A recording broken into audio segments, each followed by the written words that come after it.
സംസ്ഥാനത്ത് തെക്കൻ ജില്ലകളിലും മധ്യ കേരളത്തിലും ഒറ്റപ്പെട്ട ശക്തമായ മഴയ്ക്ക് സാധ്യത. തിരുവനന്തപുരം മുതൽ ഇടുക്കി വരെയുള്ള 7 ജില്ലകളിലും കണ്ണൂർ, കാസർഗോഡ് ജില്ലകളിലും യെല്ലോ അലർട്ട് പ്രഖ്യാപിച്ചു.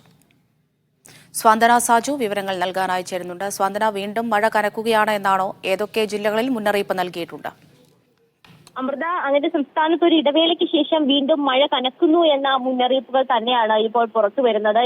ശനിയാഴ്ച, വെള്ളിയാഴ്ചയോട് കൂടിയ സംസ്ഥാനത്തുടനീളം ഒരു മഴയ്ക്ക് സാധ്യതയുള്ളൂ എങ്കിൽ പോലും ഇന്നിപ്പോൾ 9 ജില്ലകളിൽ യെല്ലോ മുന്നറിയിപ്പ് നൽകിയിട്ടുണ്ട്. ഈ ജില്ലകളിലൊക്കെ തന്നെയും ഒറ്റപ്പെട്ട ശക്തമായ മഴയ്ക്കുള്ള സാധ്യതയാണ് പ്രവചിച്ചിരിക്കുന്നത്. തൃശൂർ, പാലക്കാട്, മലപ്പുറം, കോഴിക്കോട്, വയനാട് ഈ ജില്ലകൾ ഒഴികെയുള്ള 9 ജില്ലകളിലാണ് ഇന്നിപ്പോൾ യെല്ലോ മുന്നറിയിപ്പ് ഉള്ളത്. അതുപോലെ തന്നെ 29-ാം തീയതി വെള്ളിയാഴ്ച 3 ജില്ലകളിൽ ഓറഞ്ച് മുന്നറിയിപ്പ് നൽകിയിട്ടുണ്ട്. ശനിയാഴ്ച 4 ജില്ലകളിലും ഞായറാഴ്ച 5 ജില്ലകളിലും ഓറഞ്ച് മുന്നറിയിപ്പ് നൽകിയിട്ടുണ്ട്. അങ്ങനെ സംസ്ഥാനത്തുടനീളം മഴയുടെ ദിവസങ്ങളിലേക്ക് തന്നെയാണ് പോകുന്നത് എന്നാണ് മനസ്സിലാക്കുന്നത്. മധ്യ പടിഞ്ഞാറൻ ബംഗാൾ ഉൾക്കടലിലും ആന്ധ്രാ തീരത്തിന് മുകളിലായി ഒരു ചക്രവാത ചുഴി സ്ഥിതി ചെയ്യുന്നുണ്ട്. അതുപോലെ തന്നെ റായലസീമയ്ക്ക് മുകളിലായി മറ്റൊരു ചക്രവാത ചുഴി നിലനിൽക്കുന്നുണ്ട്. ഇങ്ങനെ ഇരട്ട ചക്രവാത ചുഴിയുടെ സ്വാധീന ഫലമായിട്ടാണ് സംസ്ഥാനത്തുടനീളം ഇപ്പോൾ മഴ ലഭിക്കുന്നത്. ഇത് മാത്രവുമല്ല, വെള്ളിയാഴ്ചയും ശനിയാഴ്ചയും ഒക്കെ കൂടെ കേരള തീരത്ത് തെക്ക് പടിഞ്ഞാറൻ കാറ്റിന്റെ ഒരു സ്വാധീനം കൂടാനുള്ള സാധ്യതയുണ്ട് എന്നും ഇപ്പോൾ കാലാവസ്ഥാ വകുപ്പ് അറിയിച്ചിട്ടുണ്ട്. അങ്ങനെയാണെങ്കിൽ വെള്ളിയാഴ്ചയോടുകൂടി തന്നെ സംസ്ഥാനത്തുടനീളം മഴ ലഭിക്കാനുള്ള സാധ്യതയാണ് ഉള്ളത്. വരും ദിവസങ്ങളിലും മഴ